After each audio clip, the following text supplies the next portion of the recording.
मिस्र की रेगिस्तान में एक पुराना गांव था। यह गांव मिस्र के प्राचीन साम्राज्य के समय से भी पुराना माना जाता था। यह गांव बहुत ही शांत और साधारण था, लेकिन वहां की धरती पर एक अजीब शक्ति का निवास था। कहानी उस समय की है जब एक युवा पुरातत्वविद डॉक्टर डेविड ने अपने शोध के लिए गांव की ओर यात्रा की। उसे इस गांव में एक प्राचीन कब्र की खोज थी, जो एक ताकतवर फिरौन की हो सकती थी। गांव वालों ने उसे इस खोज के बारे में चेतावनी दी कि कब्र के अंदर जाने से पहले उसे सावधान रहना चाहिए। उन्होंने कहा कि कब्र के अंदर एक भयानक आत्मा निवास करती है। डॉक्टर डेविड ने गांव वालों की चेतावनी को नजरअंदाज करते हुए कब्र की खोज में जुट गया। अंततः उसे एक पुरानी कब्र मिल गई, जिसकी दरवाजे पर रहस्यमय प्रतीक बने हुए थे।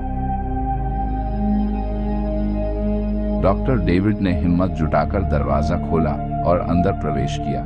कब्र की दीवारें और सजावट अद्वितीय और शानदार थी, लेकिन वहां की ठंडक और अजीब सी चुप्पी उसे असहज कर रही थी। जैसे ही डॉक्टर डेविड ने कब्र के अंदर एक प्राचीन किताब देखी, उसे अचानक महसूस हुआ कि वह अकेला नहीं है। एक ठंडी हवा की लहर ने उसकी पीठ को छू लिया और उसके कानों में एक सुनी हुई आवाज गूंजने लगी।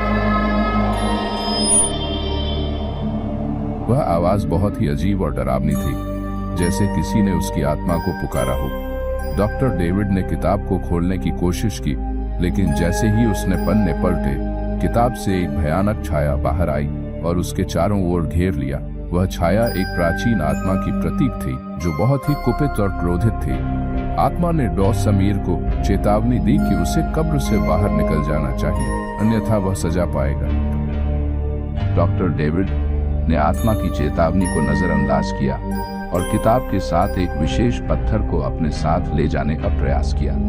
अचानक कब्र की दीवारें और छत हिलने लगी और अंधेरे में एक डरावनी चीख गूंज उठी। घबराहट में कब्र से बाहर निकलने की कोशिश की, लेकिन दरवाजा अचानक बंद हो गया। गांव वाले तब से कभी डॉक्टर डेविड को नहीं देख पाए। उन्होंने उसकी खोज की, लेकिन उसकी कोई भी खोज नहीं मिली। कब्र को फिर से बंद कर दिया गया और गांव वालों ने उस स्थान को छोड़ दिया।